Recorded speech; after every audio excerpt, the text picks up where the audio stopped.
So what happens with agriculture? Agriculture does not reward those who pass exams. Agriculture rewards those who take action. First, the main challenge with Chinese products, they quickly deteriorate. So anokasika kuora kana kushata kana usati wani market.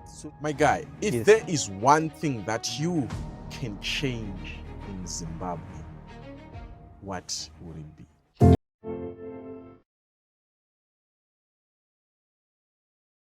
Guys,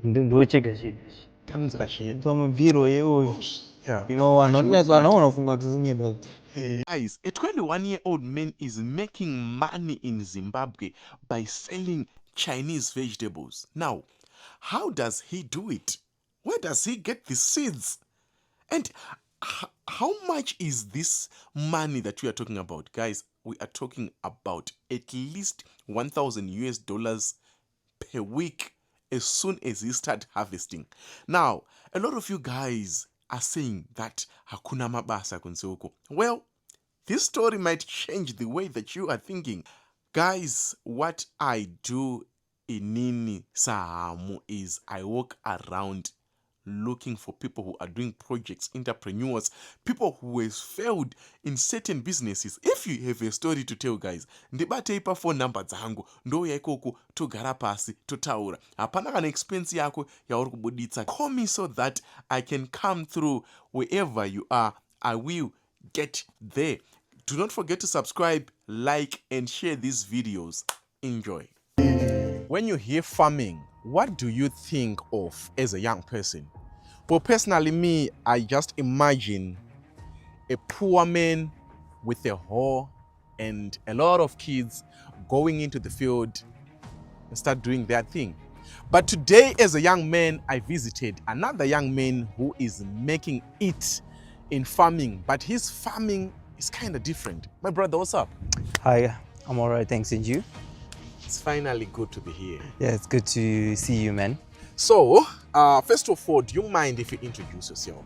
All right, so my name is Gilbert Mponda, and I'm the 21-year-old digital farmer from Blackford B College of Agriculture. I'm graduating on the 20th of June. So I'm a Chinese horticulture farmer, and as I said, I'm a digital farmer. We use subsistent techniques, and we also use organic farming techniques to make a sustainable future for the farming of Zimbabwe. When you say I'm a Chinese organic farmer, what do you mean by that? It seems like you have distinguished. Okay, so they say that there are riches in the niches, right? Yeah. So which means that we looked for a niche market, the Chinese market. So we noticed that the Chinese community is coming in Zimbabwe. Yeah. So why not bring China into Zimbabwe for them? That's why I say that let's do 5 hectares of Chinese horticulture. In the Chinese horticulture, we do what we call as vegetable boxing. By vegetable boxing, we're saying that we have different varieties and different crops in the field, since variety is the spice of life, right? So as a young person, that is very energetic, which means I can research about everything and I could know everything, and I'm recently fresh from college. I have the power to do everything. So we have peas, chili, Chinese maize, mapudzi, Chinese long beans, we have eggplants. We have everything you'd want to think about in horticulture, but only for the Chinese market. My guy, if there is one thing that you can change in Zimbabwe, what would it be? Actually, I would want to change the mindset of people, whereby people should not see agriculture as an old man's job, because there's actually money in this industry, and you can not only be a farmer, you can be a middleman, you can enjoy money, you can just venture into all sorts of sectors in agriculture. Because, you know, back in high school, when you do, you know, whatever mischief that you do, your punishment was farming. So from that moment, it was like installed in us to look down upon farming. But it seems like you are very happy and very passionate when it comes to farming. So yeah, in Zimbabwe, farming has been portrayed as an old man's job, as a retirement package. But I would want to say that if you'd want to become a billionaire or a millionaire, you could actually venture into farming. Why? When you're doing farming, you just need the basic techniques, because farming is something that will never go away. I always say that, what more must strawberry? So as you can all see that farming, right? I was one of those people, like, ndoni kwandine badza, I'm a 2K, you know, my generation. It's yeah. most people were going into engineering, accounting, computer science, and then I went for agriculture. It was a bold move. I had to talk to some of the stakeholders in the industry so that I could do the move, and then I was pretty convinced. So what happens with agriculture? Agriculture does not reward those who pass exams. Oh. Agriculture rewards those who take action. Yeah. So when you're young, right, this is the moment. I'm 21 at the moment. Oh. And which means that this is the age whereby I need to portray and build my soft skills. So I had to actually farm so that I could understand, because people in Zimbabwe, we have people that are far away from reality. Yeah. You know, people are busy in the comment section, you know, saying that, no, it's azvite, you know, azviko. Yes. But you actually have to be connected to reality, because there are people that are actually making a change, like you guys. So in agriculture, it's not only about farming directly, Munda. We have primary sector, the secondary sector, the tertiary, and the quaternary. You can become an agriculture journalist. So which level are you in agriculture? In agriculture here, on the field, I'm on the primary sector. Okay. Why am I saying that? We're doing background, tisu, the root of things. But I'm also in the tertiary sector. I'm a radio presenter at Pachikomo FM. Oh. I showcase the Farmers Hub. That's something you could actually do even in agriculture. So we're saying that agriculture is not always Munda. You can be a drone pilot, you can be a TV presenter, you can be someone that makes tech for the agriculture sector. Because we're saying that the agriculture sector is a section whereby it's growing, and we now need to adapt to change. We're now moving from the analog era to the digital era, and we're saying that these are now the skills that we need in agriculture, because we can actually see that from 2019 and 2020, when we got hit by the COVID-19 pandemic, people want to eat healthy and people want to live long. So with organic farming, that's what we're trying to push, and I hope in the next few years I'll be some of the young people that will be contributing to the GDP of Zimbabwe, and also to job employment and the food security in Zimbabwe. Okay, let's talk about organic farming. Yes. You make it sound as if there is another kind of farming besides organic. So with organic farming, we're saying that we're using the natural resources at most. So we also know that we have GMOs, genetically modified organisms. We have very super hybrids, whereby you actually see a very big potato, a very big butternut, and you tend to see that we have fertilizers that boost the growth in a way whereby we see that the taste of a fruit, of the product, changes. So with organic farming, we're just using the simple farming techniques that are cheap. For example, instead of using frost blankets, you know, the chemicals that people spray, we can actually use grass for mulch. That's organic farming. So instead of using insecticides, we can do what is called intercropping, with crop repelling crops so that they may chase away insects. For example, in a tomato bed, you can actually, in the sideways, you can grow garlic. So garlic will give a bad smell to some of the insects that are in the tomatoes. Then they go away. So instead of using insecticides and pesticide, we're now using that. So we have various ways of organic farming techniques like crop rotation, and we'll tell you more as we go. Okay, so as a Chinese farmer, why are you not using the other types of farming, you know, chemicals, but you're just going organic? What is the reason? So they actually say that you have to produce for the market, not market your produce, right? This means that we need to do research. So when we did our research, we actually noticed that if we use inorganic fertilizers, or if we use even the biofertilizers that have been mixed with a lot of chemicals, it changes the taste. So, you know, each and every market requires different sizes, different tastes, and different shapes. For example, you know, you might like peas at the last physical maturity stage, warmer. Then other people like it when it's still tender. So our market, right, wants it in an organic way. So we want to satisfy the market. So I say that the riches and the niches, right? You don't need to farm what everyone's farming. You just need to satisfy the customers that you have, and you can actually charge what you want, because you're now doing it in a way that they like. And when you bring quality, I always say that it's always quality over quantity. Like, when did you start? So we actually started last year, and it has been actually, now it's actually good, because, you know, you tend to see and learn new things. It's something that's new. We had very huge challenges.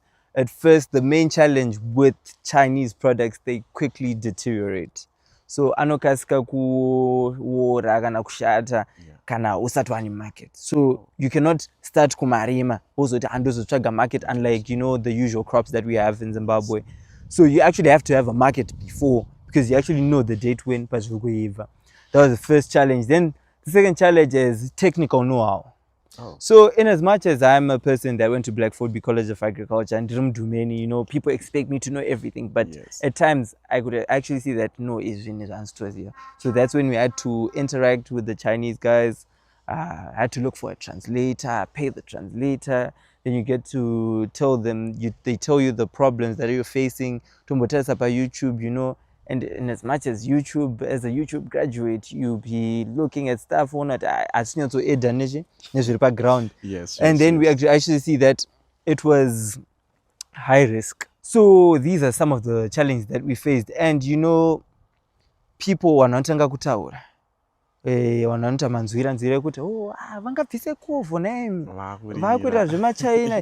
How people, it's demotivating, but if you should be someone, if you're a farmer, right, you should be someone are goal oriented, whereby open to negative open comments. Because it's not everyone who likes what you're doing, because munhu ari kukudza izvozvo maybe haana kana 1 square meter yekurima, but you're actually doing it. So now to the big question, my guy. Is it lucrative? Yeah. There was a pause there. It fluctuates, to be honest. Tell me about it. It fluctuates. At times, when we started, it was really bad. I wouldn't want to lie. It was really bad. And as we kept on going, there was a time whereby there was a boom, especially during December. That's when you see what happens. We have different holidays with the Chinese guys, right? With the Chinese community. I heard that their New Year is not even... It's not even our New Year. So they actually know that us, the Zimbabwean community, we now going, we tunopana nama off, right? So boys, so that's when they used to buy because they had to stock. So during that time, there was cash. Even right now, there is cash. Because when it's winter, when it's a producer, but with the organic farming techniques that we're using, you're seeing that all is good. So that's when we actually get money. But we actually see that we also have competitors. There are even some Chinese guys that are even doing this. For example, we're next to Longchain, right? Yes. They're also farming this stuff. So that's also our competition. It's a next door competition. Okay, how are you managing competition, especially when we're talking about Longchain? They are big guys. So when we're saying when there's competition, right, this is actually good for the citizens, and it's actually good for us. Why? Because we have to step up our game. That's why I was saying that quality over quantity. So here we now have to produce high quality. So if we produce high quality, people are always going to come for quality instead of quantity, because there's a moment whereby you might get maybe 1,000 cabbages maybe for $1, but they're not good. But you can actually buy one cabbage for $10 because there's good quality. You're looking at longevity, the future, your health, because people are very health conscious. So with competition, and sometimes we have to farm a lot of produce more than what they are doing so that we may meet the market demand. So that's why we stagger our growth, whereby we say this week we're going to be planting peas, next week we're going to be planting peas, so that when we start harvesting every week, we can offload the peas. So, and we now have to increase the scale of production. Then we enjoy economies of scale. So you're doing this farming in the heart of Alan.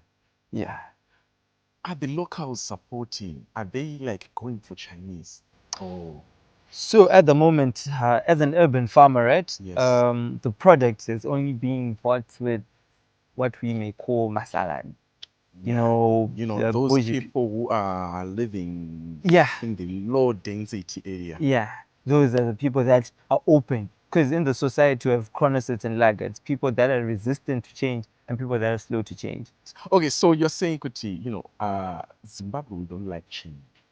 Where some of us don't like change, and some of us are resistant to change, and some of us are slow to change. People want to see want to believe. Kuti no, sure, so. But through you guys, you're showing people content. You're showing them what's happening. Background. Shout out to you guys, and make sure that you subscribe.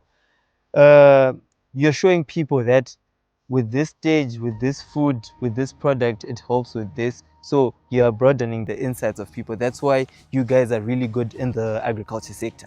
Let's say someone is in love with agriculture Yeah. and they would love to learn this skill. Are you open to share the information that you have right now, or for now you want to, I don't know if I can call it gatekeeping, or you want to enhance your knowledge? What is it? What would you do? I actually believe in giving people the soft skills because the president says so so if I'm going to be selfish with information, that's actually free. That's not good. I'm actually open to field days. We're actually going to host one, I think, in July. Oh, you should send me a link so I can yeah, because it's something that people would want to venture into, so that the young people, we give them soft skills to start making money for themselves, because this is actually good and easy. Since I told you that there are short days to maturity, you know, I'm a 2K, our generation likes quick money. Yeah. So this is quick, good money. So I'm willing to teach people. They can come for farm visits. We just book appointments. I show you everything that I do because it's actually simple. Then we see what we can do. So, digital farmer. Yeah, yeah. What does that mean? Can you give people a little brief? All right, so with the, as they call me the digital farmer, because with all this type of production, right, we would want to call myself the digital farmer because I use digital farming techniques in here. What is digital farming? Digital farming, this is the use of technology, AI tools in farming so that we make farming easier. So for example, in here we now use digital thermometers, whereby it actually notifies me that the weather is going to be like this, so we should irrigate on this certain time. We also have Scarecrow by Justice Maslaba Dube, because this is also an innovation hub. He created a sound, an ultrasonic sound system that chases away birds. Because you see that there are a lot of trees, right? So that is a roosting area for birds. But with using those digital farming techniques and digital tools, we're going to be using them to make sure that we improve our farming. So instead of buying herbicides, that machine is going to help to chase away birds. We also use artificial intelligence for cards. So there's LimSync, Tinotina Marufu. He made cards for us that whereby we can monitor and see that what time our work is coming and where we can share and store our information. So with just a tap, you can see the Orbit Agri Digital Artificial Intelligence by LimSync. You just tap. Yeah. Code. Yeah, that one is customized for our farm. Oh. Yeah, so it's a smart farm card and you can actually share information. So it's just a tap at the back of your phone, it just reacts and then it stands in and synchronizes the data. That's why they call me the digital farmer. We use digital farming techniques and we make sure that we introduce virtual reality systems in agriculture, because they're saying that agriculture is an old man's job. We'll actually show you the virtual reality. We made a farming virtual reality software whereby people can do practicals using the virtual reality system, and people love agriculture. Wow. I mean, that is a lot of information for me to take in. Yeah. So, where do you see this farm in the next 5 years or so? In the next 5 years, I think would want to increase not only into horticulture, but we also want to do Chinese cereal crops. And we want to venture into rice because you can see there's black soil, so it's actually good for rice, paddy rice. And we want to make rice very cheap in Zimbabwe. Yeah, I wanted to ask, why is the soil so black? It's black because it's wetland, meaning that all the nutrients have leached here. So that's our other advantage, why we also opted for organic farming, because it's actually healthy. And we just lack a few nutrients. That's where we So it's safe to say this is not, the highest peak. This is just the beginning. This is the beginning, because we would want to reach a potential of 30 hectares of farming. on this land. And for urban farming, it's close to town. And we'd also want to make a center, a research center, whereby we also enhance other farmers' skills in the locals, because we want people to be subsistence farmers, to help them in their backyard farming. So that's what we're working on. My guy, I just want to say, this is not a dream. I would have said, not dreaming big, but seeing what you're doing here, I know you can do it. Thank you very much. Okay, ladies and gentlemen, you have seen the video, you have heard the man. For now, this is goodbye. There is more information to come. If you want, his number is in the link in the comment section. The first comment that I'm putting, and also I'm putting it in the description below. So for now, goodbye.